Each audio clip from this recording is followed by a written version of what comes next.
Mel, thanks for coming back. Good to see you. Good to see you as well. So much going on right now, and I have been, I think it's fair to say, consumed with the story of, my conversation with Matt Smith, even though it's been a little over a week now, but I feel like it's getting more attention, but to me, it's one of the most relevant stories out there right now. Do you agree with it? I mean, you listen to it. What are your thoughts? Yeah. Yeah, I thought it was a great episode. I definitely learned some stuff. I definitely have maybe some slightly different takes on things than Matt has, but I think this whole area of the grand Trump economic, and I'd include geopolitical into it, the grand plan that the administration is putting forth, and they're not putting it forth where they're coming out and having the press secretary do a bullet point because they understand, some of these things, you've got to hold your cards close to the vest on. But I think bit by bit, to astute watchers of what's going on, they're getting a much clearer picture. And I do think a lot of it relates to that article that Matt referenced that talks about the Mar-a-Lago Accord. This was a piece written in November that basically was done by Stephen Moran, who's going to be the chair of the Council for Economic Advisors for Trump, where he lays out essentially a grand economic plan. But I think it also ties into the geopolitical, it ties into Russia, Ukraine, it ties into Israel. And I think Treasury Secretary Bessent as well has been a great source for me because I pay a lot of attention to everything he does as far as giving little bits and pieces of what this plan is and what's coming. He did a interview yesterday morning for about a half an hour on Bloomberg, where he was actually asked about like gold revaluation. He's been explaining what the Trump plan is, how they feel they can not only create economic growth as they promise, but also do so in a way that keeps inflation in check. And I think that's what a lot of market watchers and people like myself and like Matt Smith have been concerned with is we just see inflationary impulses kind of flashing red everywhere. And we're wondering how are they going to be able to thread this needle? And so I think they have a plan to thread the needle. Whether or not it will be successful or not, I'm not sure. But we can get into all of that and as granular as you want. But I think the plan is coming together, and I think people are starting to take notice of it and see kind of some coherence in it where before they were just seeing chaos. So let's start with the differences after listening to that conversation. What differences do you see? Mm-hmm.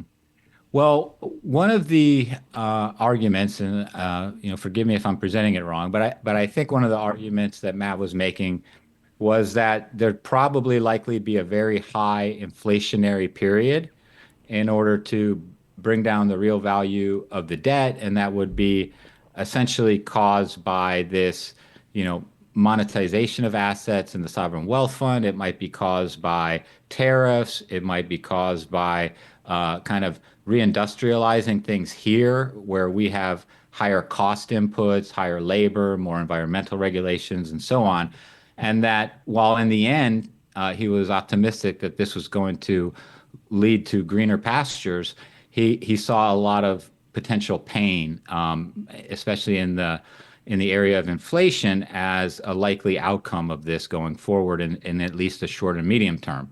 And I definitely think that's a possibility, but I do think there's actually a path to to move things forward and keep that, in check. And I call it the fire and ice economy or the fire and ice geopolitical plan, because I think while they have a lot of inflationary tailwinds that they're going to inject into the system, and this is the fire. This could be short-term price or one-time price increases from tariffs.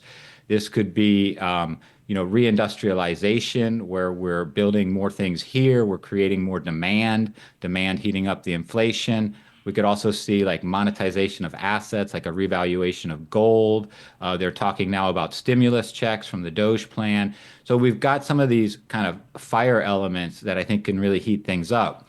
But and all things being equal, I do think those would have inflationary impulses.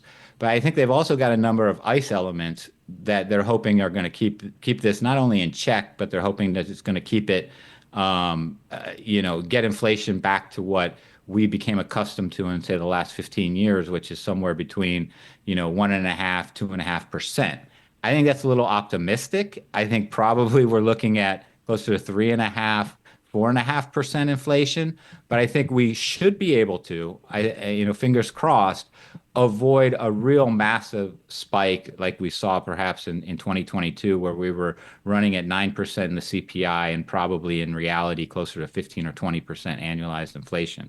So that the ICE elements I call DODA or DODA, and that's deregulation, oil, Doge, and AI or automation. So by deregulating and making it cheaper to produce things, to drill for oil, to get a factory set up, that would be deflationary. Oil is a huge component to basically everything. It's either in the product or it's used to transport the product. And if you look at a chart of like core CPI, so CPI with oil, energy, and food taken out of it, and you map that against the price of Brent crude or WTI, West Texas Intermediate crude oil, I mean, they just match each other with like a correlation of like 0.9%. So oil is really tied to inflation. And if they can keep the oil price low by both drill, baby, drill, as well as effective foreign policy, and that means shutting off the Ukraine-Russia war, which Wall Street Journal, I had an article out the other day forecasting that could produce a 5 to 10% drop in oil, getting things under control in the Middle East, the other large oil producing region of the world. I think keeping oil in check is the second big pillar. The third is Doge, which is cost savings. So stopping the federal government from spending a bunch of money that they can then inject into the economy for growth without being inflationary, because it's not new money. It's just money that instead of being spent going fraudulently to United Healthcare for bogus Medicaid payments, it's going, back to the people. And then the final one is the deflationary forces of AI and automation, which we're also contending with. So by combining the fire policies with the ICE policies, they're trying to thread this needle to basically, juice the private sector on the one hand, and then control the inflationary impulses on the other. So okay, so let's take them both if you don't mind. The fire policy. So what specifically? That is the inflationary standpoint, right? The fire and the ICE is to counter ICE is to counter the fire. So by handing out these, I think I'm getting this wrong. Walk me through the fire again. Okay, so it's things like tariffs, perhaps stimulus checks from Doge. I also believe, and this is, I don't want to get too much in the weeds on like technical bond math or something, but they want low interest rates to stimulate demand in the economy, right? And so that would be another kind of fire component that would, basically inflation a lot of times there's a demand and a supply thing, right? So you can increase demand, you can increase the money supply, and all things being equal, you're going to get inflation. But if you also increase the supply of goods, as you increase the money supply, you're not going to get inflation. So I think these are the demand, the fireside avenues that they want to use to stoke economic activity. So tax cuts, tariffs, low yields, possible stimulus checks. Those would be four key fire policies. There's probably more if I really think about it. Yeah, I had Mike Adams on yesterday, and he was talking about the Doge checks. Is it a universal basic income? Is that translation for UBI? Mm-hmm.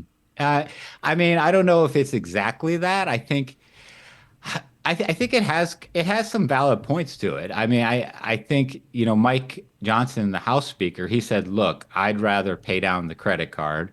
But then Trump mentioned, it gives people, kind of a morale boost, like, oh, we want to really get behind this Doge effort. He said maybe people will be more quick to call out government waste, fraud, and abuse, which is one of the things that I think a few months ago I was really underestimating. I think I was underestimating the potential for spending cuts because I was looking at entitlements aren't going to be touched.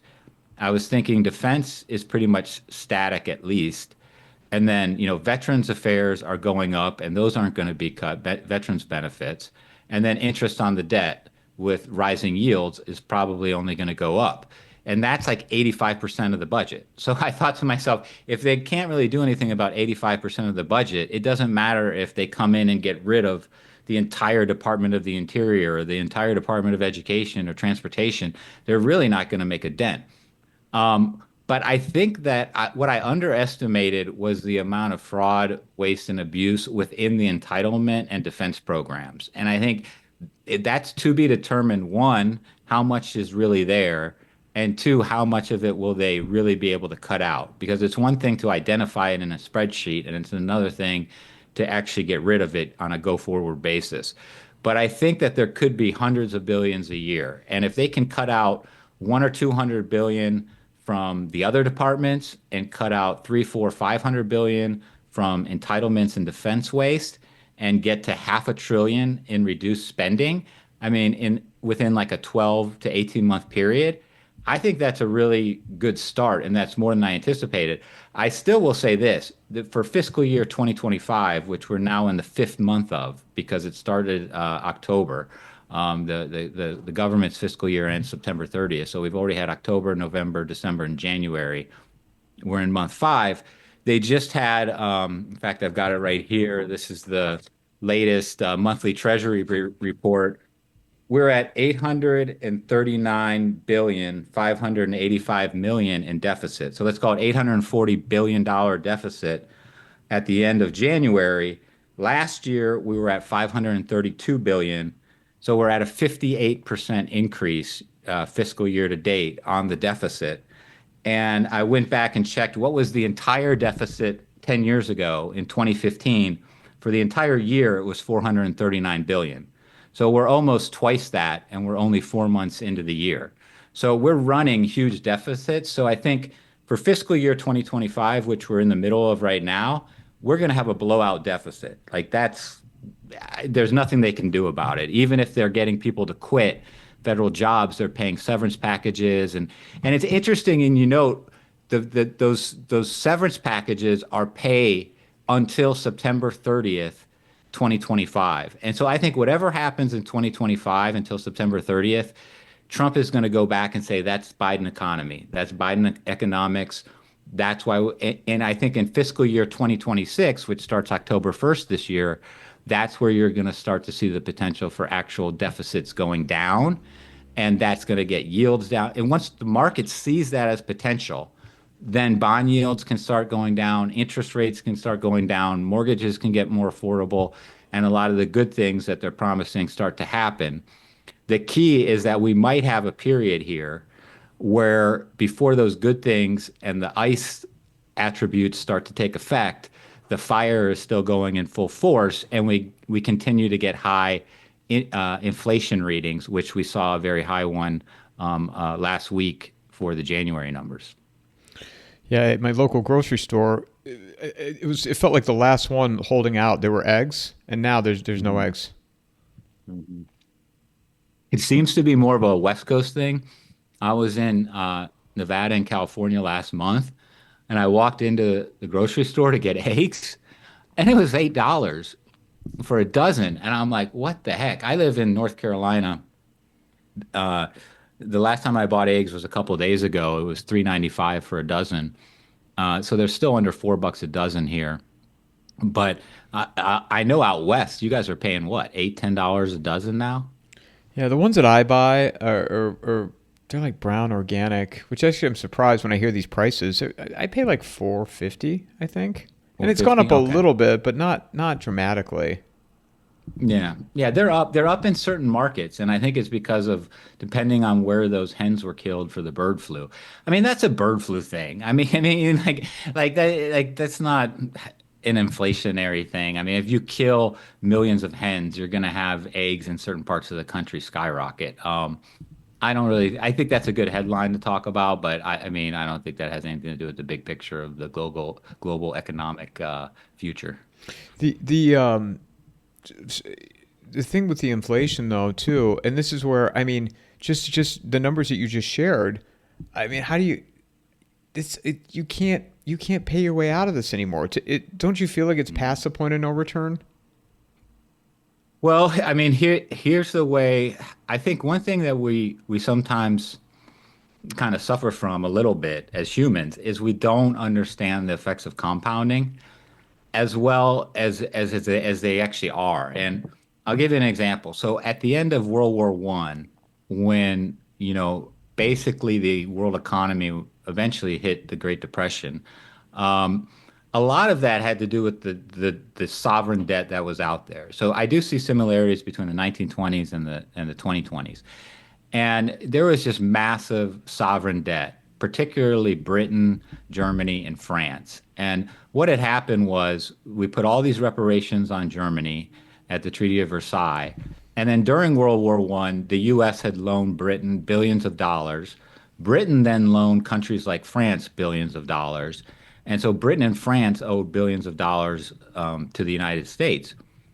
Those debts totaled like $12 billion dollars, but they were crippling because $12 billion dollars at that time was just a crippling amount of debt. And people were like, it's going to take 100 years for Germany to pay back these reparations.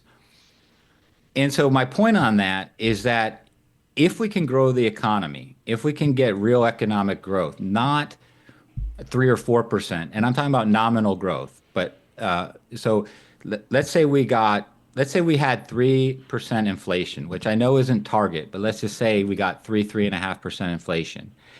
And then we had 3.5% of real growth.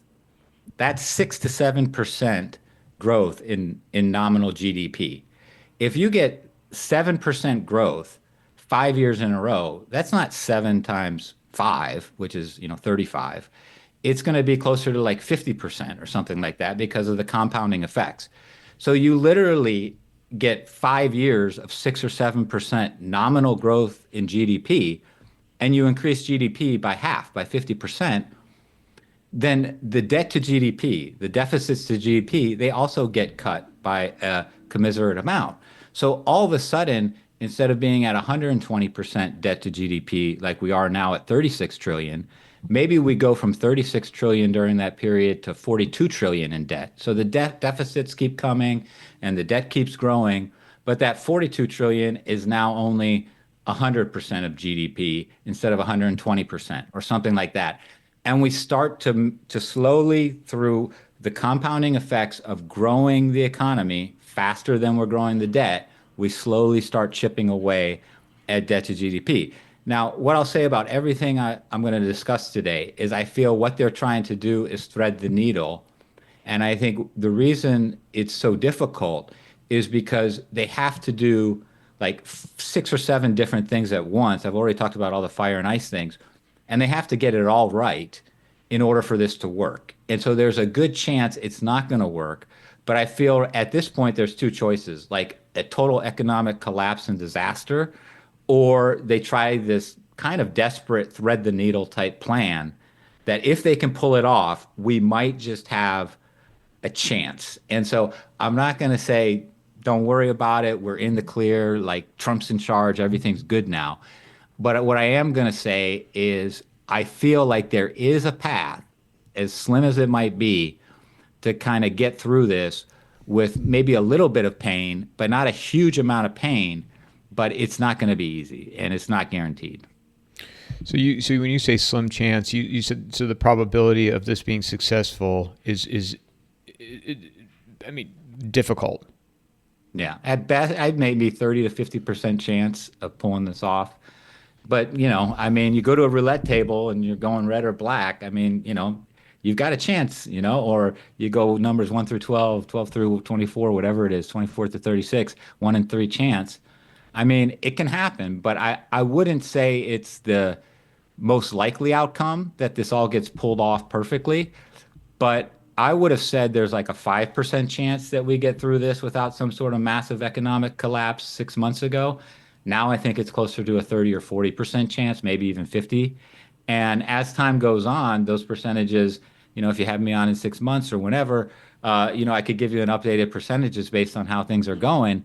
But I feel better about it now than I have in a long time because I think one of the biggest things is that they're actually admitting it. for so long that you never had this conversation in Washington, D.C. You never had people openly, admit that like we're headed for a calamity if we don't address the debt issue. I mean, I've been talking about it for years. I'm sure you have, and other guests you've had on have been talking about it for years, but you didn't have the actual power brokers admitting it, saying it's a real problem, and saying we're going to take steps to fix it because we know if we don't, we're headed for, a collapse.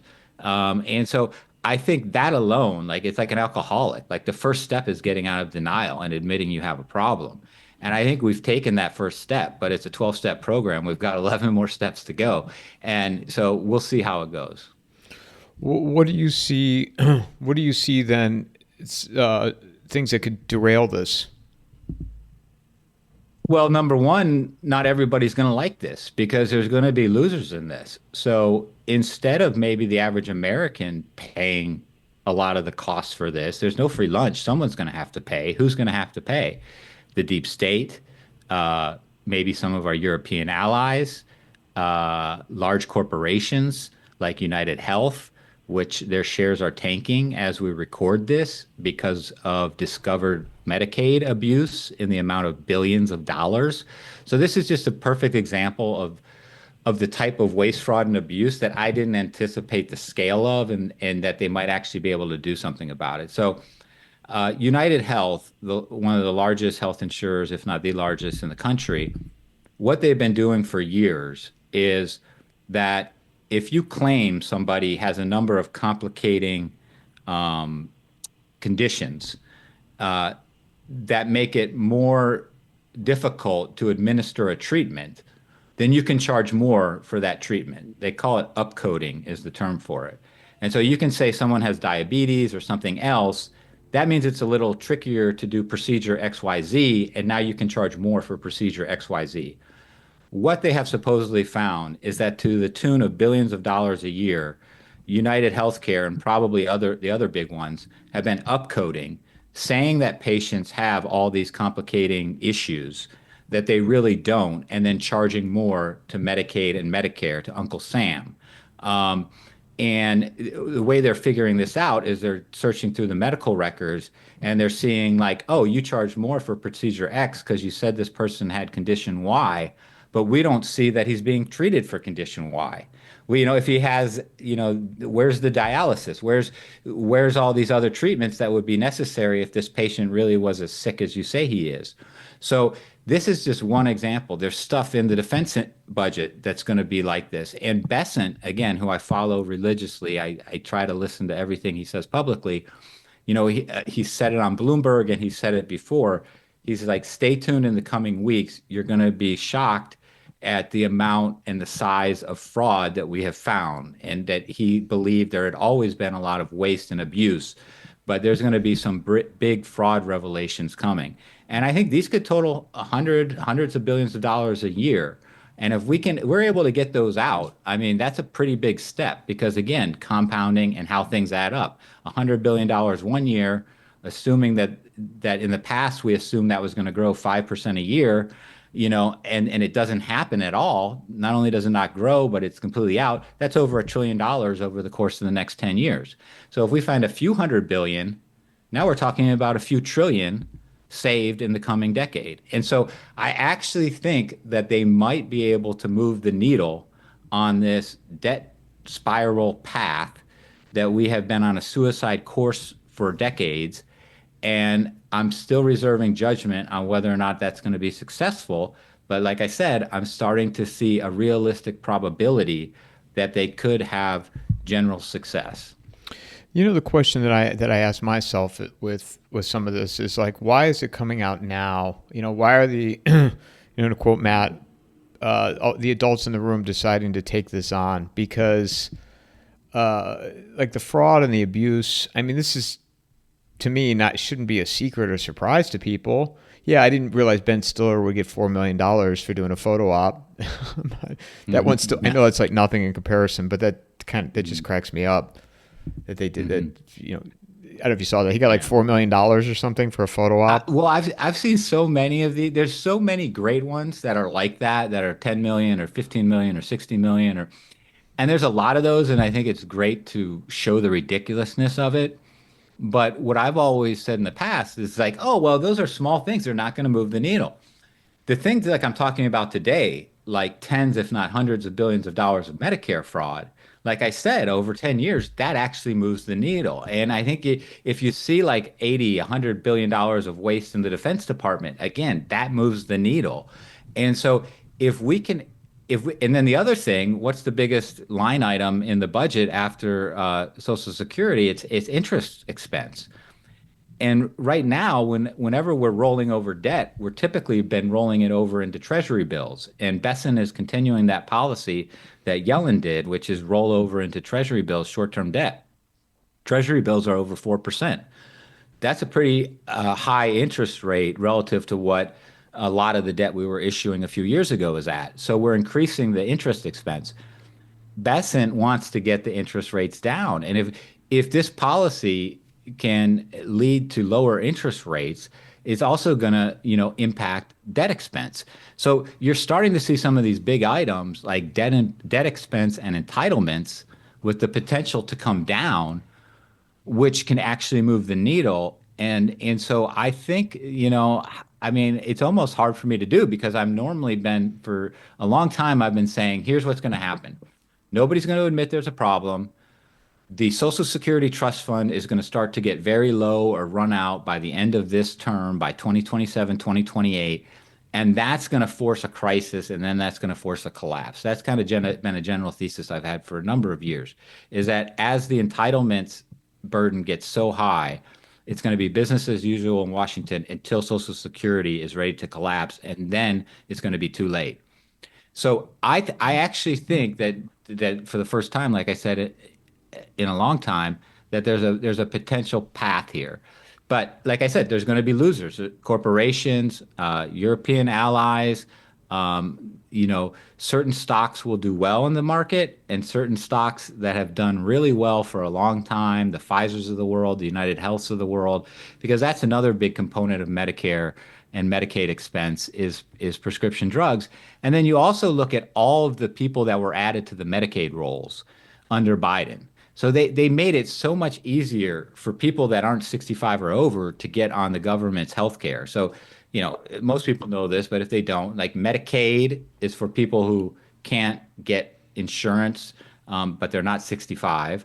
And then Medicare is like the typical, 65 plus.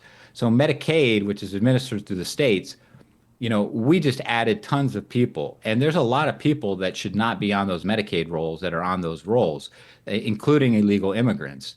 And so these are all things that move the needle in the entitlement programs. A lot of people don't realize that of all the cabinet secretaries that Trump just appointed, the one with the biggest budget is not Pete Hegseth in defense, and it's not Bessent in Treasury, it's RFK Jr. Human Health and Services has the biggest budget of any department. It's over $1 trillion budget because that's where Social Security, Medicare, and Medicaid live. So, that's the big one. And so, if they can get prescription drug costs down, if they can get this waste and abuse out of the system, if they can get people off the Medicaid rolls, again, you're actually moving the needle. What about the all the gold that is finding its way back to the United States? Yeah. Well, I think this could be part of the fireside because I think if you're gonna, you can kind of analogize it like this. There's a pot that's got a couple of logs under it right now, and the logs are keeping that water at like 100 degrees. But there's inflationary impulses. There's more logs being put under that pot every day. And that's what's causing the temperature to rise, and pretty soon it's going to boil over. What I've just described is some ice to get thrown into that pot, which, all things equal, is going to really cool down that water. But I think they need to throw some more logs under the fire as well to keep that at that nice temperature, not too hot, not too cold, not boiling over. And the part of the logs, I think, is that they want to essentially do gold QE. They want to monetize the gold, no interest expense, no new debt by revaluing the gold certificate. So we can get into as much detail on this as you want. Bessent was asked about this yesterday. specifically. It was the first time I saw a high-level official asked directly by Bloomberg twice, are you considering revaluing the gold from $42 an ounce to market price? And he refused to say no. And he had this smirky little smile on his face that made me think he's considering it. So to be more precise, he was asked, you know, a lot of people have said you're thinking of monetizing the gold. Are you considering monetizing the gold? And he said, well, a lot of people thought that when I said we were going to monetize assets for the sovereign wealth fund, that that meant monetizing the gold, but that was not what I had in mind at the time. So he didn't answer yes, he didn't answer no. And so the reporter pushed one more time. So are you going to monetize the gold? Are you considering it? And that's when he gave that kind of smile, like, let's just say that's not what I had in mind at the time. To me, if they weren't considering it, why not just say, oh, we're not considering it? I mean, why? I mean, she asked him twice and he refused to say they're not considering it. So to me, I think that means that it's being considered, seriously considered at the highest levels. And, what that means is in 1973, in February, Nixon revalued gold to $42.22 an ounce. And that's what's called the statutory value of gold. And the Treasury, which owns 261 million ounces of gold, holds gold on the books of the Treasury at $42 an ounce, which is roughly $11 billion. Were the president to decide that gold needed to be revalued and declare that gold is now at, let's say, the market price, which is right around 3,000, then what that requires, based upon the Gold Reserve Act of 1934, is for the Treasury Secretary to issue new gold certificates, submit those to the Federal Reserve, and the Federal Reserve to deliver the difference between that $42 and $3,000 in cash to the Treasury Department, to the Treasury General Account, which would be about $800 billion. That doesn't sound like a whole lot of money in the grand scheme of things, but when you realize the deficit last year was about 1.8 trillion, 800 billion, it takes away almost half of the deficit for this year. So, it really gets that deficit to GDP down. So it can make a difference. And the way the law is written is this revaluation does not have to be market price. So they could decide to revalue it at $5,000 an ounce or $10,000 an ounce and get trillions of dollars delivered to the Treasury. Now, one thing, a couple of things involved with this because I've done a bunch of research on it. One, I couldn't find anywhere where the Fed is mandated when they pay that money to print that money. And so the Fed does have about $7 trillion worth of government bonds on its balance sheet. And so theoretically, the Fed could threaten that if you do this, Treasury, we'll pay you the money. But the way we're going to do it is we're going to go into the open markets and we're going to sell $800 billion worth of Treasury bonds and crash the bond price. So don't do it. Now, the answer I have to that is that, number one, that's not in precedent, that's not the way it was done because gold has been revalued a few times. FDR did it. Nixon did it a couple of times.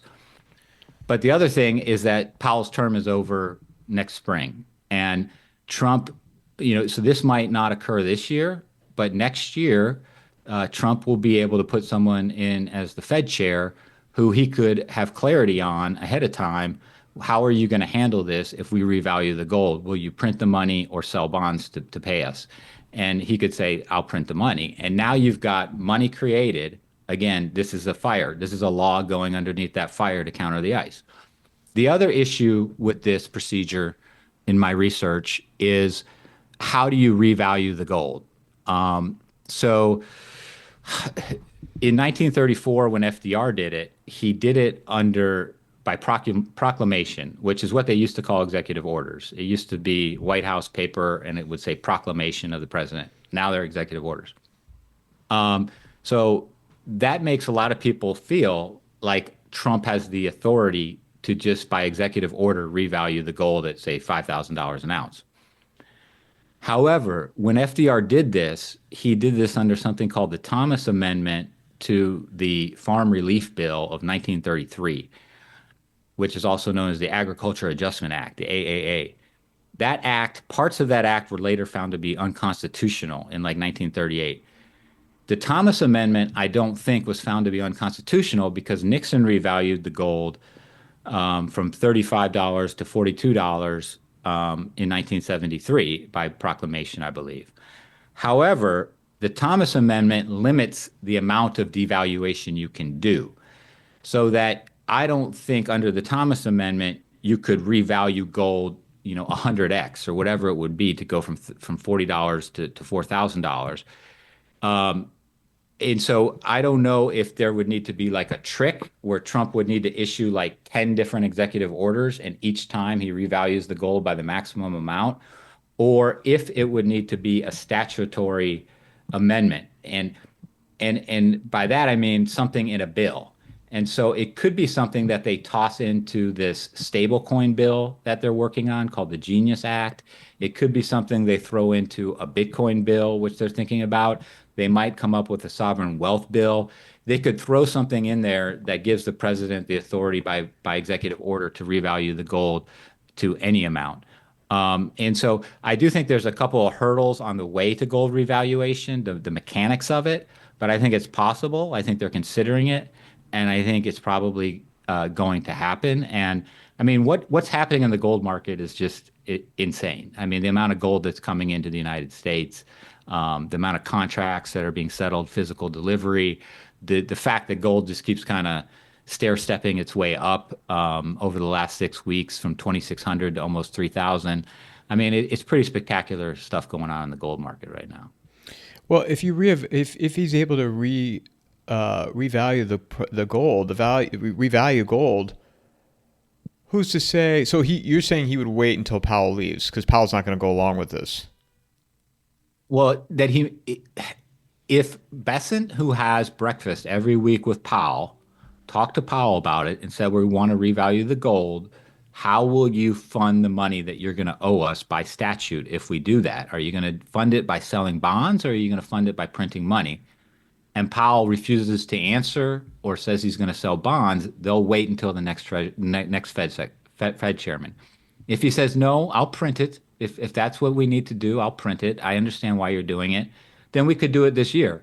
But one way or another, I think he'll have the opportunity to do it at some point in the next 18 months. I'm probably oversimplifying this, but it sounds to me that it takes me back to 2008 when I first moved to Arizona, and you had everybody that was, partying on the real estate, boom, right? You had the mortgage brokers, the appraisers, the agents, everybody's, killing it. And these appraisers are figuring out a way to get the value of that home at X amount. Mel, am I feeling the same thing here? Because if you have the ability to set the gold at a certain price, why wouldn't you just shoot it to 10,000? I mean, you couldn't get crazy, but just to fill up the coffers. Yeah, like I said, I think all things being equal, depending on how much money you revalue it at, that's going to be the size of the log you're throwing under our metaphorical fire here. You can do a bigger and bigger log if you're putting more and more ice into the bowl at the same time. So this is how I'm threading. This is why it's so difficult. And this is why I don't say it's an 85% chance of success, this plan. They've got to time out all of this stuff perfectly. They've got to cool things off with the ice, not too much. And they've got to do it in a timing way that it's being counteracted, very nicely by the additional logs. And it's a juggling act that's very difficult. And we've gotten ourselves into the situation where we're trying all of these desperate things like gold revaluation and tariffs and having to axe thousands of employees with a stroke of a pen. We've gotten ourselves into this mess because it's gotten untenable and unsustainable. So when you're kind of like in a desperate situation, you've got to kind of take the desperate plan. It's kind of like a movie, right? Where like guys are in a no-win situation and someone comes up with this wacky plan and everybody's like, that's crazy, it'll never work, but what the hell, we've got nothing else to do, so let's try it. And I think a lot of this stuff's a little wacky and it's outside of the Overton window, if you want to use that term, which is, something like, what's the normal political discourse? And a lot of these things are outside of the normal political discourse, but they're coming into the normal political discourse now. Even the Treasury Secretary addressed the gold revaluation yesterday, and did not rule it out or say it was not being considered. So I mean, and again, if they did it at market prices, that's $800 billion.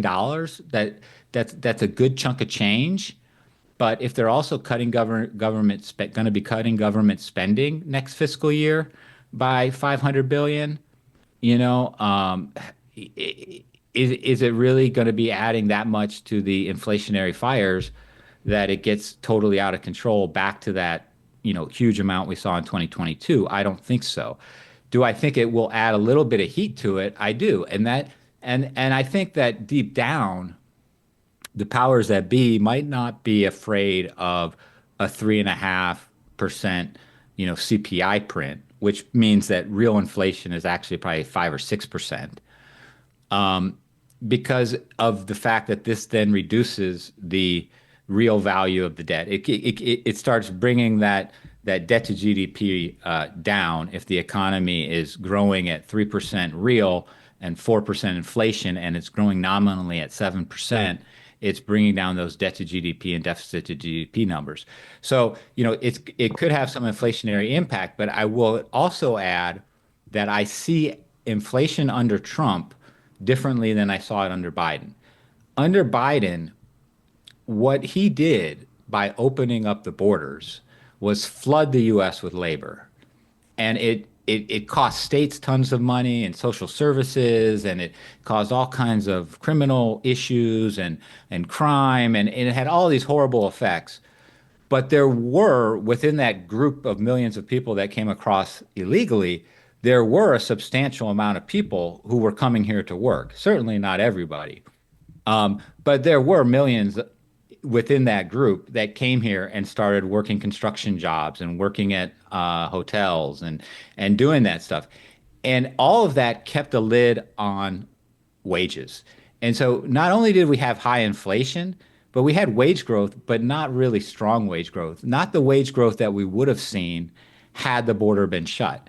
And so while we might see a 3.5 or 4% inflation get printed in CPI, I think we could also see, with the border closed, wages up 5 or 6% nominally, which would be 1, 2% real wage gains.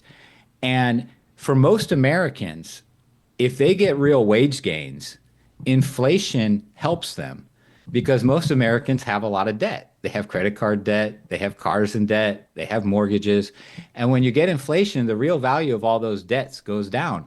And a lot of Americans have more debt than they have assets. And the assets that they do have tend to go up because of inflation in price. So you could get inflation where your debt goes down, your assets go up, and your wages go up. And yes, we're in a new normal situation where 4% is now considered normal, but people might not complain that much about it if their wages are going up 6% and inflation's going up 4%. Yeah, that's the parallel with all this, right? As inflation goes up, the goal is to have wages to offset that purchasing power that's, decreasing. Exactly. And what economists tend to worry about is, again, not to get too wonky, but like, wage push inflation, where like wages go up and then people demand more wages, and then people demand higher wages, and the business says, okay, I've got to pay these people because I need them. But now that I had to pay higher wages, I need to increase my prices, and you create this spiral, this wage push inflation spiral. That has to be contained. And this is another kind of thread the needle type of thing. How do we stop inflation expectations getting out of control? And then people start anticipating high inflation. And just today, there was an inflation expectations report that came out that had like a huge jump. Like, people last month had been expecting 3 point something inflation. It jumped to over 4% inflation expectations. And the second that report came out, the stock market went down a little bit this morning. So, inflation expectations, a lot of people are beginning to think that inflation's coming back. And there's good reason to think that. And so I think that the Trump administration, if they're going to thread this needle, they've got to start, educating people on all of these ICE factors that they're throwing into the economy, which are, we haven't gotten into yet: deregulation, oil price, Doge. So we did get into a little bit of it, Doge, and then AI, which I also think has a deflationary aspect to it. So I'm glad you went to AI, and let's go there, and then we can always come back to back to because I want to talk about the sovereign wealth fund as well, and then from a global standpoint. Well, here, Mel, I'll let you pick. You're the guest. Where do you want to go? Where do you want to go to the three areas? Well, I mean, I think let's do that, and then Where do you want to go? AI we can first? all, yeah, I mean, we can also tie this in eventually to like the geopolitics and the Ukraine thing. That's more related to the oil issues. But let's do AI first because it's more kind of economic focused. It's not necessarily very, although there are geopolitical aspects to that as well. But so Let I me mean, share. obviously, I go ahead. I don't mean to cut you off. Let me share with you something, and then I want to get your thoughts on it because there was also a interview that Matt Smith did with Porter Stansberry that was on Zero Hedge this week or last week, talking about how AI is the death of white collar jobs. And so my thought with all this, and we were talking offline about driving and what danger it is, and just to be on the road these days. Well, I'm seeing more of those Waymo cars in Phoenix where I live. Wait, did you have those by you? Those No, we self-driving don't have them cars? here, but I know they're in Arizona They're and they're all over the coming to place. Austin and California. Yeah. Well, I don't even know, getting off track here for a second. I mean, in Cleveland where I'm from, how can they send those things out if there's a foot of snow coming on the ground? Because those things don't know how to react in black ice or Yeah. but anyway, if you're going to start seeing more of those, the idea of the Uber driver being gone, buses, whatever's left of Hmm. cabs, people just driving because Hmm. you'll be able to opt for these things. They'll make them more cost effective, but also, white collar jobs, accounting, Hmm. developers, software Yeah. engineers. I don't know if architecture would be part of that or civil Mhm. engineers and on and on and on. That's going to be a huge burden because it's going to put a lot of people out of work. Yeah. Yeah.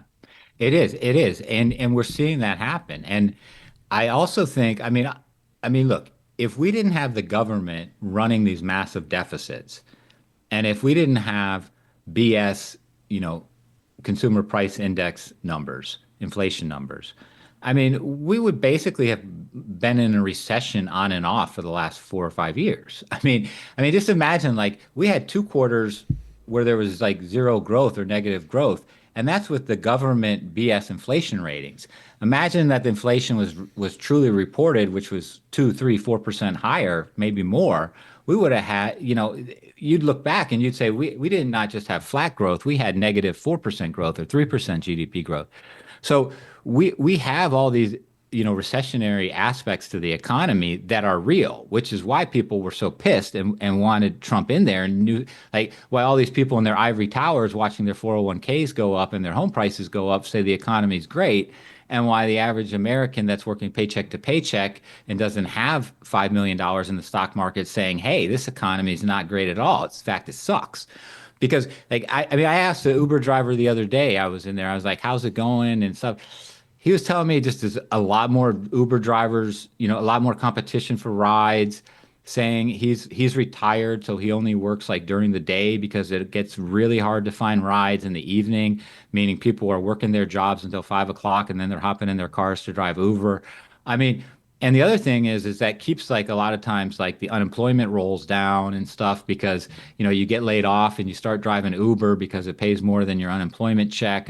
So it distorts all these government statistics, which are all BS anyways.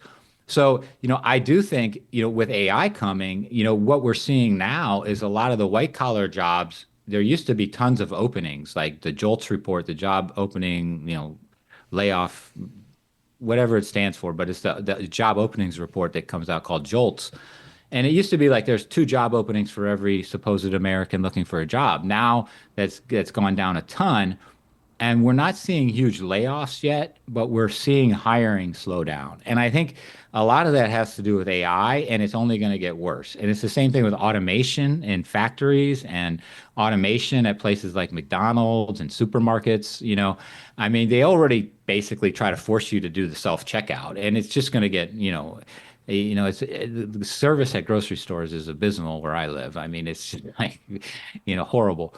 So I mean, I think all of this is coming, and this is a big problem. Now, the it if too much AI innovation and too much productivity increases come too quickly, it could be catastrophic for the labor market, which would be catastrophic for the economy. So again, this is a timing issue. AI has to start cutting away at jobs at a slow enough pace that this dynamic economy, which we do have a dynamic private sector economy in this country, unlike a lot of other places, especially Europe, for example, that people can start to filter into new roles and to new things. And I think you might start to see that. I think smart people are starting to realize this, and I think you got a smart 25-year-old. He might not be going to college. He might be going to learn how to be a plumber or an electrician and realize I'm going to learn this trade, then I'm going to work for someone for 4 or 5 years, and then I'm going to start my own business, and I'm going to make hundreds of thousands of dollars a year, and I'm going to work with my hands, and I'm not going to be in a cubicle all day, and I don't need to study French literature in order to do that. And so I think what we need is we need to start seeing this happen. And again, a lot of the traditional winners over the last few decades are the losers in this scenario that I'm painting. And a lot of the traditional losers in the past few decades become the winners. So the guys that don't go to college, that learn the trades, that work in construction, that build roads, that build airports, that are going to be building all of these data centers and that are going to need to rebuild the grid to handle it. Like the welders, the guys that they don't know how to code, but they know how to connect server lines and hook that up into power lines and do stuff like that. Like these are the guys and gals that are going to be in demand and start seeing their wages go up. And this whole big scam, this higher education scam, where these colleges just charge obscene amounts, get unsuspecting teenagers to take out all kinds of loans. And I'm not a fan of student loan forgiveness, but I do feel a little bit for people with some of these loans because they're 18 years old, they're dumb as rocks, they don't know anything. They've been told their whole life the only way you're going to be successful is if you go to college. College costs $50,000 a year, maybe even at a state school for in-state tuition with room, board, and a little bit of a life on the side. They take out $200,000 in debt, and then they can't find a good job.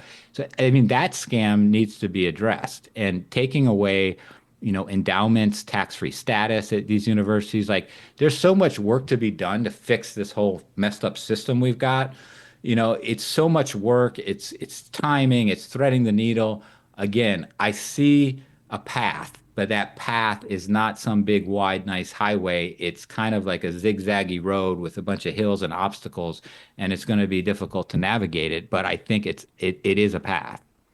I think it's so interesting that, as AI evolves and evolves, taking accounting, for example, I mean, the amount of time somebody puts in to get their CPA and the money that costs you to do that, the schooling, and they're basically dwindling it down, if it's the right, if I'm using the right word there, like where it will cost a fraction of what, right? I mean, you're not going to, the value of a CPA is going to plummet. Exactly. And attorneys, it's the same thing. I was just going to ask you, attorneys, would you put attorneys in that category? Yeah, I would, because I think at the end of the day, like it's not that attorneys aren't going to be needed, but it's like an attorney that might have been able to review, let's say, 100-page document in a day and fix it, can now do 300 pages because he's got help from AI. And so now you need 1/3 of the attorneys in your business or whatever than you used to need, and you can still get it done. And so I think a lot of this that's productivity, basically. A lot of these productivity increases are really going to cut into white collar jobs where they're not eliminated, but we're just going to not have the jobs. There's not going to be job growth. And, we have seen things like this kind of happen before. Basically, you know, 120 years ago, like 70, 80% of Americans worked on small farms. I mean, that was what people did. And then advances in agriculture, it just, it didn't make sense, right? It just went away. And like eventually we created factories and people moved into city. Like the economy eventually adjusted to this massive shift. And I think we have another one of those massive shifts happening. And if the shift happens too quickly, it could be catastrophic for the labor market and hence the economy, as I said. But if it gets rolled out, not so fast, and I think we already need to be preparing the American people for this. Like we already, like Trump should already be like, doing an executive order on the, enhancement and advertisement of the trades as a viable path for youth. And we're going to create these programs, or we're going to offer student loans for trade schools in a way that we didn't used to offer student loans for, in the past, and they needed to be accredited colleges and universities or something like that.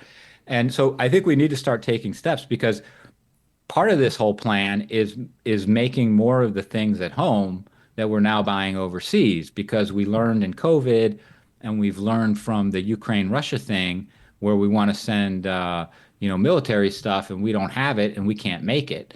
Or we can make it, but we can only make 100 units a month instead of the 10,000 that we wanted to send, or whatever it was. That we need people to do this. And again, if you couple that with significantly slowing down immigration, then I think you can have jobs for people. But it's going to be a big, it's going to be a big transfer from certain sectors and certain jobs into other sectors and jobs. And the United States economy has proven itself able to do that in the past, and I think it can do it again, as long as it's not too fast. I mean, why don't they? Why doesn't Trump do an executive order instead of IVF? Why not do something on regenerative farming to incentivize people to explore that as a viable option? Yeah, well, there's so I mean, many what do I things know, that Mel? people need to Nobody's do. listening to me but you right now, so I don't know anything. No, people listen. I honestly, I'm not up a ton on regenerative farming. I have to admit, there's a lot of topics I'm conversing on. That one's not one. I mean, what exactly is that? What's the benefits there? Well, and again, I'm just throwing this out there, but just to incentivize people to, especially in the rural areas, to start growing your own food and growing your own livestock again. I mean, there's got to be a way to, provide some type of federal funding for that. Yeah, well, I think those types of self-sufficiency things just make so much sense, because they cut down on so much inefficiency, right? I mean, like you can read these things about how, like, people are buying salmon and it's like caught in Norway and processed in China and, canned in Mexico, and, and it's like, is that really the efficient route here? And the reason why that works is it's globalist, and the corporations all get their cuts. And it works because, like, cheap energy and cheap transportation and open sea lanes and all of this stuff that also have extreme costs to them that don't get factored into that price. So there's kind of like free riding going on. So there's a lot of benefit to that type of stuff. I mean, solar panels in parts of the country like where you're at make a lot of sense. Maybe not in Vermont. Farming for people that have access to it. It makes a lot of sense. And I think all these things are starting to come back a little bit. But you're right; they need to come back in bigger ways. And I think one of the biggest things we do need to do is just, start producing more stuff here with good jobs. Because I think at the end of the day, a lot of people, maybe even most people, are just not cut out for white collar jobs. I mean, my personal experience is a lot of people hate white collar jobs. They're the worst. You've Yeah, worked in yeah, them, but they're the worst. yeah, exactly. They're the worst. You go to an office. It sucks your Where, soul. You're sitting at your desk sucking your soul. yeah, The Sunday exactly. scaries, the Monday blues. Yeah, they're really not good, and they're so bad for the body. Like we did not evolve to go and sit in a cubicle for, like, look at how big the fitness industry is. So in order to, like, be relatively healthy and have a white collar job, you need to spend hours and hours every week, like working out outside of work. You need to go to the gym 3 or 4 times, or run, or lift weights.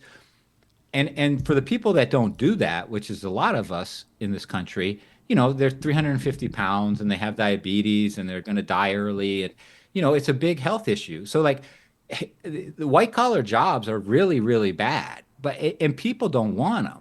But people have been told for so long that's the only path to prosperity.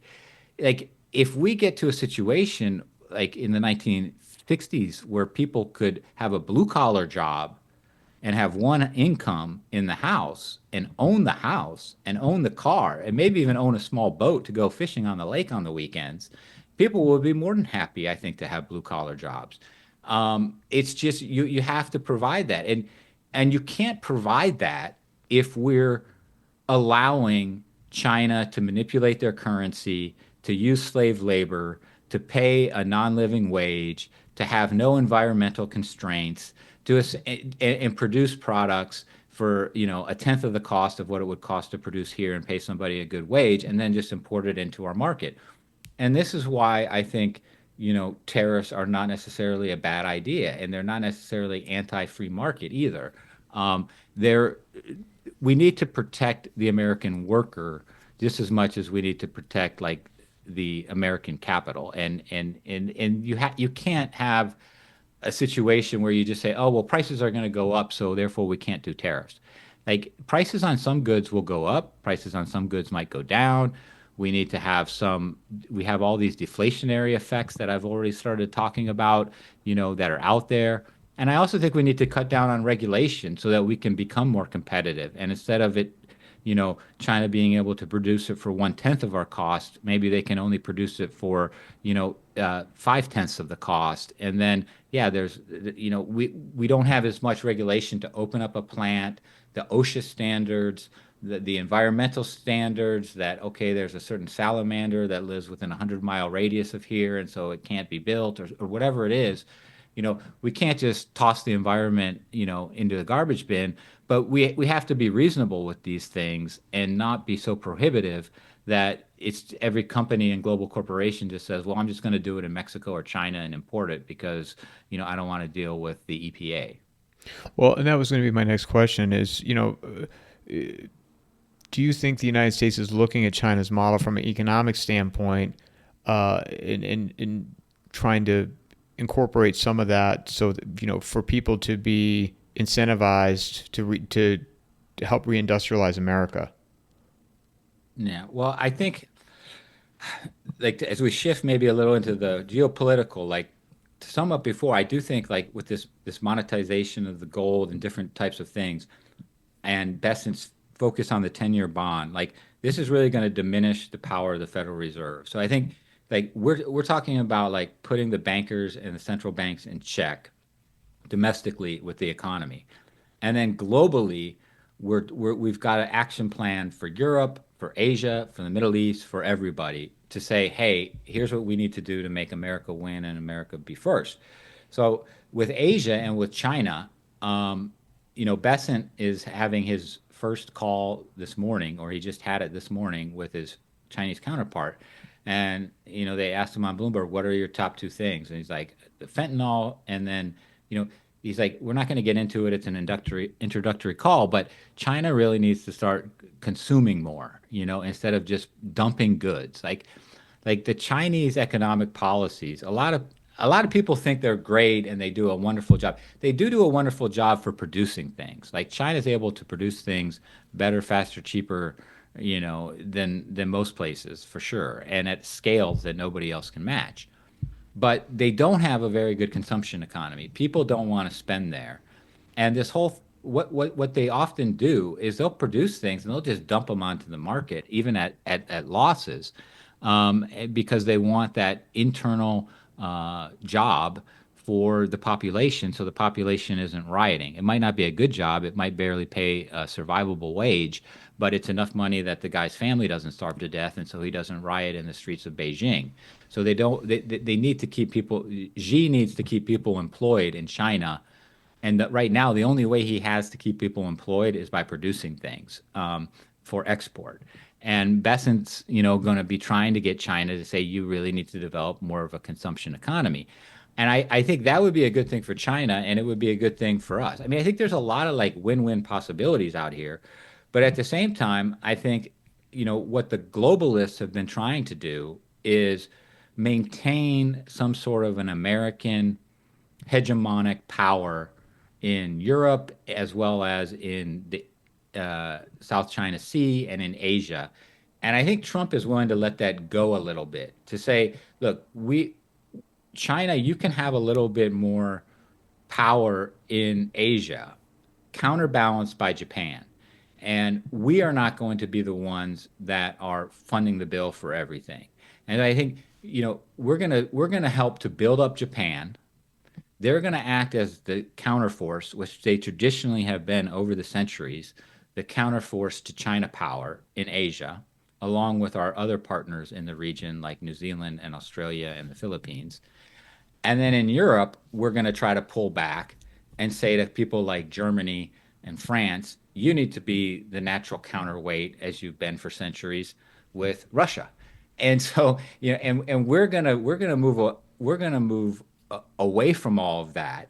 And that, I think most Americans are fine with that. We don't want to be the World Cup. We don't want to, the deep staters, the Council on Foreign Relations people, the neocons, the Cheneys of the world that run the Halliburtons of the world, they don't like the sound of that. Again, this is part of new winners and new losers. These are the military-industrial complex in the United States. These are part of the group that can be part of that losing group, and that's how the average American can win. So I think a lot of people, they're thinking there's no way we can have all these great things Trump promises because there's no such thing as a free lunch, and somebody's got to lose. Well, I'm here to say there are going to be losers. It's just not going to be the construction worker in Tallahassee. It's going to be the Raytheon executive or the United Health executive or, the Booz Hamilton military consultant in Berlin. Like these are the people that, they're going to have their lunch eaten for a change. And that's why you're seeing like such a fight by anyone who's establishment, whether they're Republican or Democrat, whether it's a Mitch McConnell or Susan Collins on the Republican side, or it's some of these people on the Democratic side, why they're just going apoplectic about Doge, about Trump foreign policy, about Trump calling out Zelensky for not having elections. Like they're going crazy for all of these things because all of their bread has been buttered by this globalist, massive war machine, U.S. hegemonic, international cabal, if you will, that has been basically funding all of these things. And Trump's trying to dismantle that. And I mean, I wouldn't be surprised if someone takes a shot at him again. And I think that's part of the reason why he picked J.D. Vance and not anybody like a Mike Pence, because J.D. Vance has his prior connections to Peter Thiel and some of this other stuff, which is not exactly positive. But at the end of the day, J.D. Vance kind of sees eye to eye with Trump. And I think Trump, especially after what happened in Butler, Pennsylvania, he realized that whoever he put in that VP slot needed to be lockstep with him in thinking on most issues and not somebody like a Pence to pander to, say, evangelicals or something else. He needed somebody that was thinking along the same lines he was in case he gets taken out, because the stuff he's doing, I mean, make no mistake about it, he's threatening what has been the elite power structure of the planet for decades. Do you, coming back domestically then, in regards to the sovereign wealth fund, so, we talked about gold. How realistic is Anwar or TikTok? Seems like they're just going to put a bunch of stuff in there and say it's worth, X amount. But Yeah. did you hear Howard Lutnick's interview in regards to what he was talking about On with Fox News? No, it was from last year. It was on a podcast. He was talking about, but he was talking about the sovereign wealth fund and how, if you put Anwar in there, and then some of these other things that, I just mentioned, how realistic is that? Well, I think this is another log on the fire like the gold revaluation.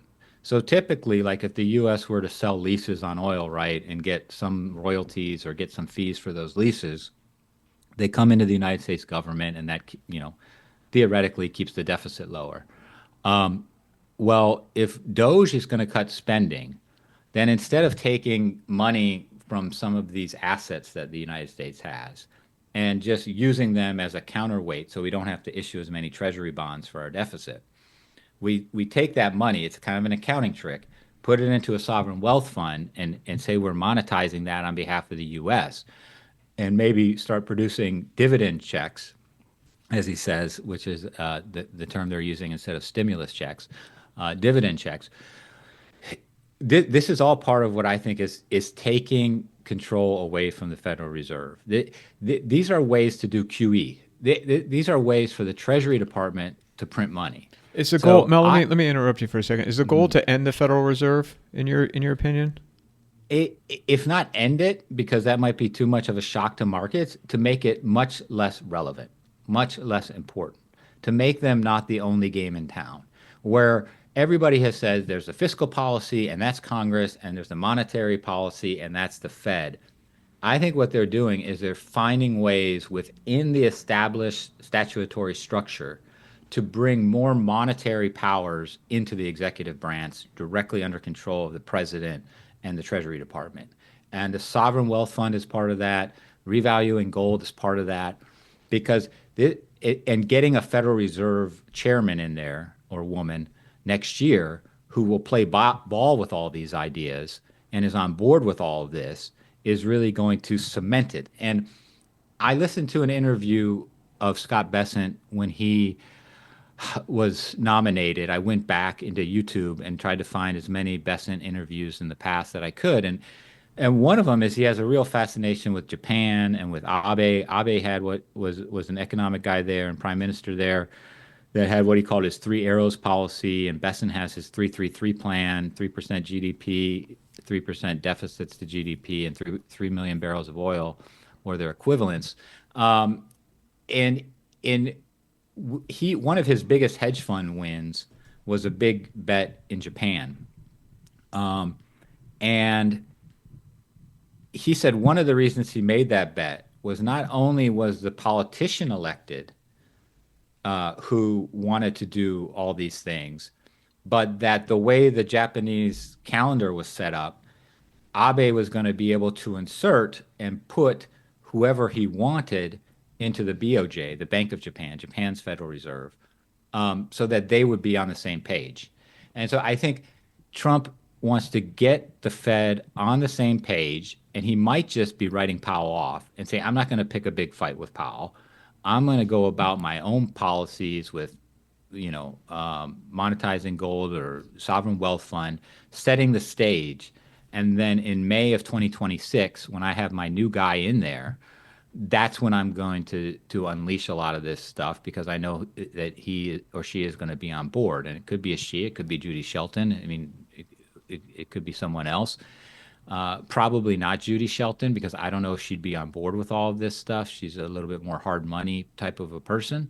But he's going to get somebody in there that's going to play ball with this. And I think that's going to be a big part of it is making the Fed like irrelevant or a little bit more of a stooge of the executive, which is the way that it was for example, the whole 1940s. Like basically whatever FDR said, the Federal Reserve did because of the war, because of the Depression. And in 1951, they had something called the Treasury Fed Accords, where the Federal Reserve kind of took back a little bit more independence. Where before FDR said, I want low interest rates to the Federal Reserve, and that's what I'm getting. and the Fed did it because the country was at war. And they took the short rate down to 3/8%, and the Fed capped the 10-year at 2.5%.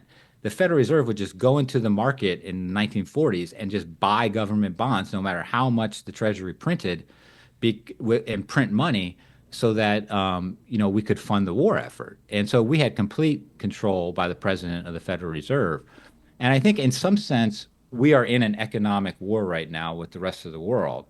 And it's not a hot war, although it is a little bit of a hot war with, ATACMS that we've shipped to Ukraine or whatever. But it's an economic war, and I think Trump wants to have those warlike powers over monetary policy, and I think he's going to get them. How does stable coins, crypto, and can you see a scenario where if the Fed's role is severely weakened, would an XRP or Tether would that play in? Mhm. Yeah, I mean the stable coins, I think that's part of the plan of, Besson has referred to himself multiple times as the bond salesman in chief of the government's top bond salesman. So he's seeing his role. So part of this Mar-a-Lago Accord type stuff is talked about like doing a 50 or 100-year treasury bond, trying to get people like Japan or the UK to buy these treasury bonds that have no interest, like zero coupon, like you buy them and you get, military protection. Another way to sell bonds is by getting people around the world, not just Americans, to buy stable coins. So a lot of people know this. If they don't, that stable coins is a cryptocurrency allowing direct transfer of payments, and it's backed by the dollar. And specifically, it's backed by treasury bills. Um, bills are short-term debt. The financial jargon, right? Anything that debt to treasury issues that's a year or less is a bill. If it's a year to 10 years, it's called a note. If it's over 10 years, like a 20 or 30-year bond, it's called a bond. So stable coins buy bills. And so, if you look at a graph, you can look at a graph of foreign holdings of treasuries, and it just goes down and to the right. And what it is, central banks around the world, like China and Japan, that used to just sop up our treasuries, they're not buying them anymore. They're buying gold. And so I think we're going to be moving to a new reserve asset. I think neutral reserve asset kind of centered around gold. I think gold is going to become a much more important part. And I think that ties into the Bank of England went from 2-day wait to get your gold out of the Bank of England to a 2-month wait. We've had millions and millions of ounces being flown over to the United States in recent weeks. We've had, based on the commitment of traders reports at the COMEX, thousands of gold contracts being stipulated for physical delivery, meaning people are taking gold out of the COMEX vaults. So something big is happening, and I think gold is going to be a big part of it. The gold revaluation, I think, is just a part of it. I think this is a little bit of front running on the BRICS and their BRICS currency, which is, it's not really a currency, but they want to have like a settlement process based around gold. So I think gold is just taking center stage again. And gold is under the Treasury. The Treasury owns the gold. The Fed doesn't own any gold. The Fed doesn't own 1 ounce of gold. The Treasury owns it all. So, I think gold is a big part of it, and Treasury has control over that, meaning President Trump has control over that. So this is all part of the plan, and it's totally multifaceted, and it's got so many moving parts. I think, getting the Ukraine-Russia war over is totally important to them for oil reasons. Wall Street Journal had an article out the other day, 5 to 10% decrease in the oil price if that conflict gets settled, if they can stabilize the Middle East. So keeping oil down, that's going to be a big ice cube going into the pot. So to counter some of these monetary forces that they want to take control of that are inflationary, I think they want to keep oil down. So it's going to be fascinating to watch in the coming months and years if they can pull this off, and we'll see. But I think the outline of what their plan is starting to get more and more clear as each week goes by and they make different moves.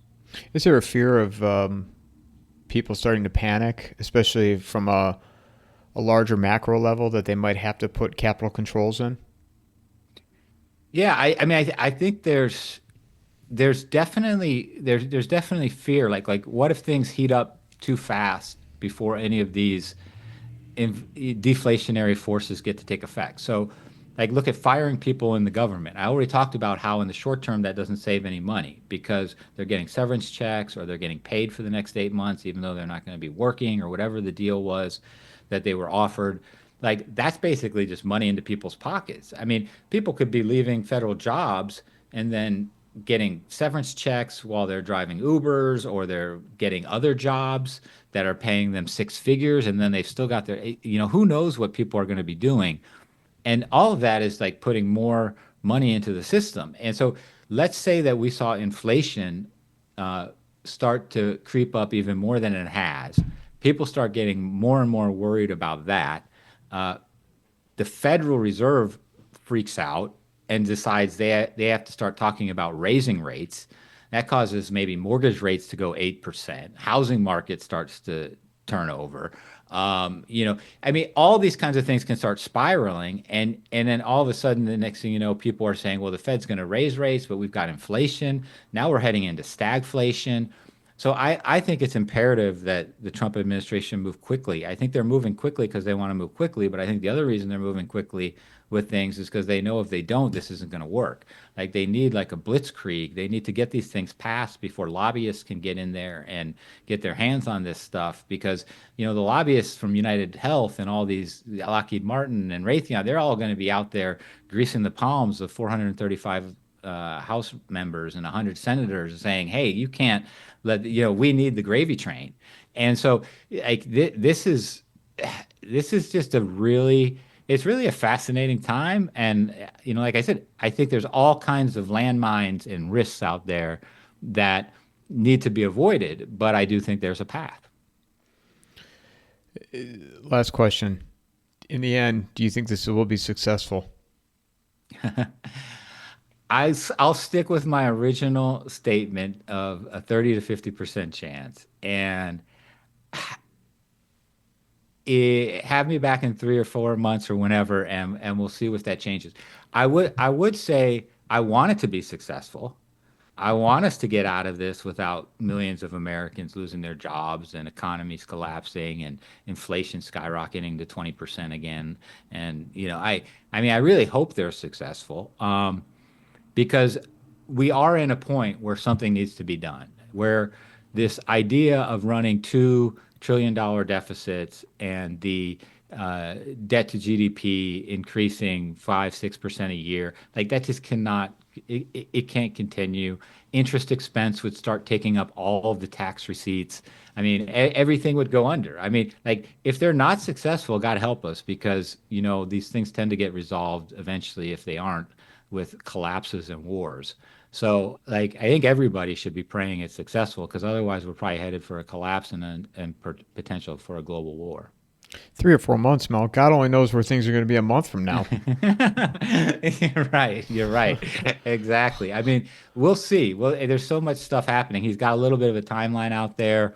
The reprieve that Mexico and Canada got on tariffs ends in a couple weeks, and all this stuff is happening quickly. So yeah, God knows where we'll be in 2-3 weeks. And we've got German elections coming up this weekend. We've got all kinds of stuff happening. So it's like drinking through a fire hose with all of the news that keeps coming out. And I think the last thing I'll say, because we didn't get into it, is like, it's not that everything I think Trump is doing is perfect or right or he's a genius.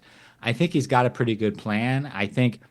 You know, I think him calling out Zelensky was a good move. I wish he would do the same thing to Netanyahu. I'm not a big fan of involvement in foreign wars. I posted like this quote from George Washington's farewell address, where he just talks about nations not having friends and how it gets you, like, nations shouldn't have friends, and it draws you into foreign wars and all of this stuff. And, I feel like there is something called the Israel lobby that's very powerful. I feel like the Ukraine situation with Zelensky, if you look at him and you look at his past, he has a lot of shady dealings, offshore Cayman Island companies with London real estate holdings. I mean, there's a lot of stuff going on there. He did declare martial law. He hasn't had an election. I think Trump has points on that.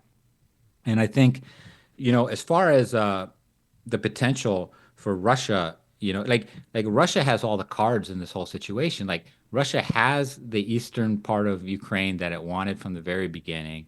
It has a military dominant position. The West cannot manufacture artillery. The West is not going to send a bunch of U.S. troops over there to fight. Like the situation, the way Hegseth has laid it out, is very realistic. There's no reason why Ukraine should like we should feel they need to be in NATO or something like that. Like, I mean, there's a path forward to peace, and if Zelensky is standing in the way of that, then I think he needs to go. And I think he might be on his way out. He will either change his tune and come on board with the Trump train, or they're going to find a way to force elections and get him out of there. It's you're right. It's an incredible time. I mean, the Zelensky thing, I mean, he Trump is going after him, but didn't we put him in? Didn't we put him in office? Yeah. He's a puppet. And we put him in during. I looked up. Sorry, not to cut you off, but I looked up before we jumped on here. I'm like, when? I was actually talking to my mother on the phone. I was like, when was he? When did he become the president? It was 2019. Mm-hmm. Yeah. Yeah. We put him in, and then when Trump was first impeached over that Ukrainian phone call conversation, Zelensky was not too helpful to kind of exonerate Trump in that matter.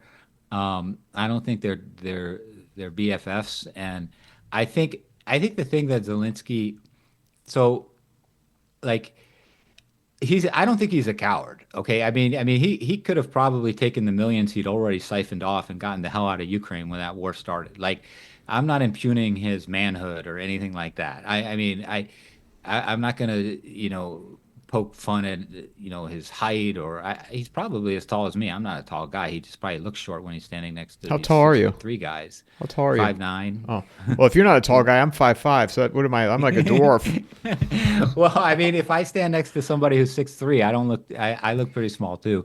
I don't know how tall Trump is, or Besson, or these guys, but they're all 6 foot. It seems like you got to be at least 6 foot to be like a cabinet secretary or something. But I don't know. But anyways, so I'm not saying anything about that.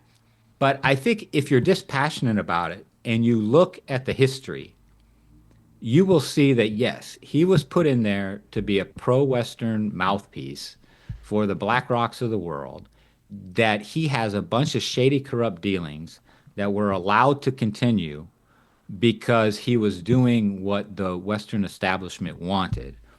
And that, and I'm not saying he's necessarily to blame for the war, but I do think that if you look at the history of the United States and the Western European powers and the way they kept encroaching NATO closer and closer to Russia's borders, despite numerous promises that they weren't going to do that. The first person to promise they wouldn't do it was Reagan, and then Clinton. They keep promising they're not going to do it, and then they kept moving it closer and closer.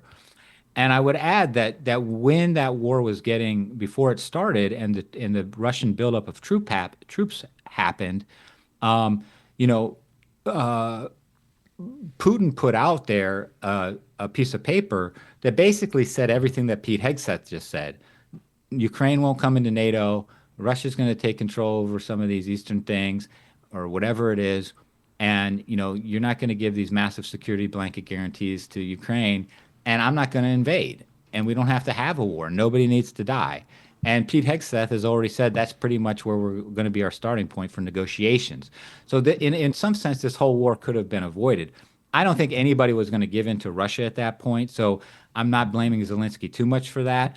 But I do think that you have to put a lot of the blame on the Western military establishment for underestimating how serious Russia felt about having a NATO country, about having Ukraine be a NATO member, and how seriously they were going to take it, and that they were going to see it as an existential threat, and they were going to go on a wartime economy, and they were going to be willing to lose hundreds of thousands of men if necessary to defend that. And so I think, to blame it all on Putin is not right either. To blame it all on Zelensky is definitely not right, but to blame it all on Putin is definitely not right as well, in my opinion. Where can people find you, Mel? MelMattison.com, MelMattison1 on Twitter at MelMattison1. I'll post things there. I try to post videos up to the website. There's a videos page that probably has 20, 30 podcasts. And new ones get posted all the time. I'll try to get this one up there too once it comes out at melmadison.com. And there's a book I wrote, came out in January last year called Quaz.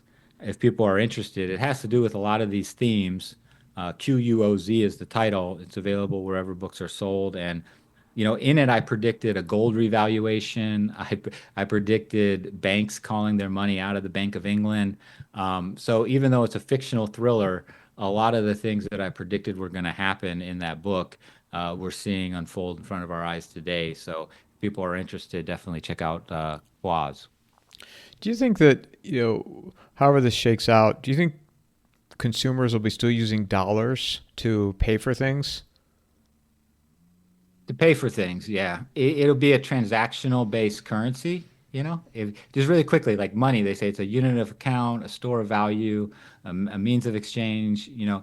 It's no longer going to be a store of value, but it will still be a means of exchange. And they'll have it in stable coins, they'll have it in gold, they'll have it in Bitcoin, they'll have it in other financial assets.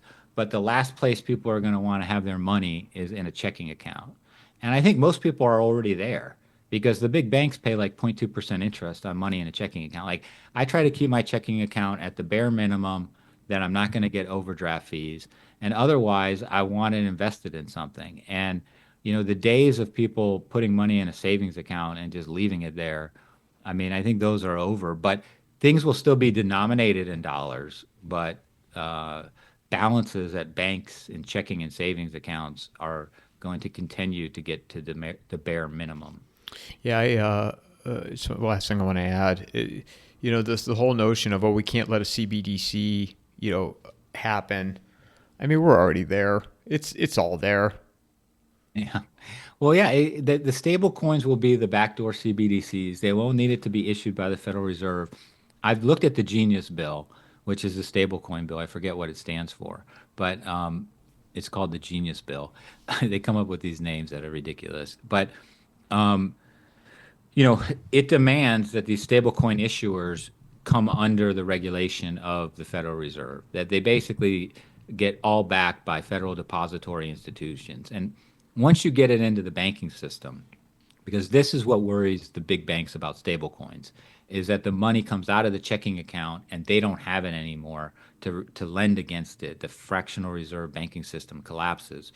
And with the stablecoin bill, it's requiring that money basically be held, the treasury bills behind it be held with banks. Banks can take that and do repo and reverse repo agreements with the Federal Reserve and get cash out for those T-bills and then go lend against in the economy, and it keeps the banking cartels going. So I think the stable coins are coming. They're already here, but they're going to be regulated. And once they're regulated and they're set up the way that the big banks want them to be set up, then they're really going to be pushed out there. And so I think it's coming now. As far as transaction tracking, the big banks will have access to that, and we know that if the big banks have the data, then that data can go to someone else. But at the end of the day, I mean, I rarely use cash, and I don't think they're going to get rid of cash. So cash will be around if people want to use it, but most people will just use stable coins in the same way they use credit cards now. And credit cards track all the transactions as well, and it goes to a private company, and then the government has access to it. Well, and also you do everything through your phone, right? I mean, you go to the Yeah, airport, yeah. you're boarding, everything's on your phone. So, Everything's there. Everything's there. so this whole That notion that the CBDC, like, we got to stop it, it's the conditions are set. Yeah, the conditions are set. The one thing with CBDCs that's a level up from the Visa MasterCards of the world is the programmability aspect of this digital money, where they could start saying, because they can already turn off your bank account or your Visa card. So to say, well, with the CBC, they can just turn it off. Well, of course. But what I do worry about is if we get like a more left-leaning socialist type government in power, and then everybody's using stable coins, and they love to do the social engineering. And then they start saying, okay, you know what we're going to do? We're going to issue special DEI treasury bills that, historically disadvantaged groups can have access to these in their stable coins. and they pay 6% interest, and then the normal T-bills pay 4% or 5%. And so you start to get, or we're going to have, if you put tankless water heater in or get rid of your gas stove, you're going to get a social credit score that's going to give you a higher interest rate on your stable coins. So I do think that's a threat, and I do think that that could be a whole nother topic for a whole nother show. We could talk another 20 minutes about it. But I do think there are concerns around stable coins, and what, if it doesn't happen right away, eventually could happen once you get programmable money in use, which is not currently the case right now, even with the Visas and the MasterCards. They've got the transaction data.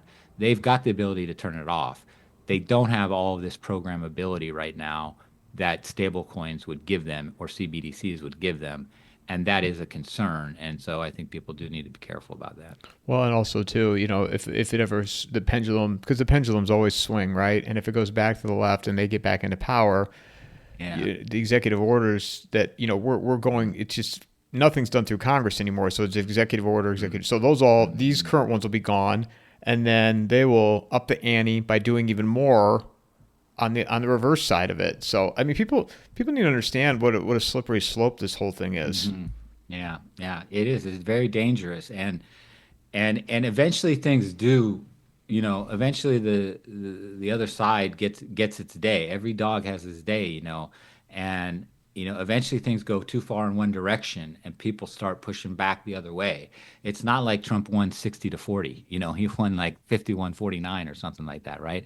So it's not like it's got to slip back a whole lot for things to change very quickly again. So I think it's important that, a lot of this stuff gets codified, and when they do finally do this stablecoin bill, I'll go through it again with a fine-tooth comb, and these things should need to be done probably more carefully than they're going to get done. And the thing that concerns me about the stablecoin bill is that Senator Loomis said she thinks that's the first step in their crypto plans, and that she thinks she's going to be able to get the stablecoin bill passed bipartisan. Anything that's bipartisan, it stinks, right? I mean, when you've got the Democrats and the Republicans saying, yeah, this is great, there's something wrong with it. And I think that the stablecoin bill is going to show that's the case. Mel, thanks for coming back on. Look forward to continuing to follow your work and more conversations ahead.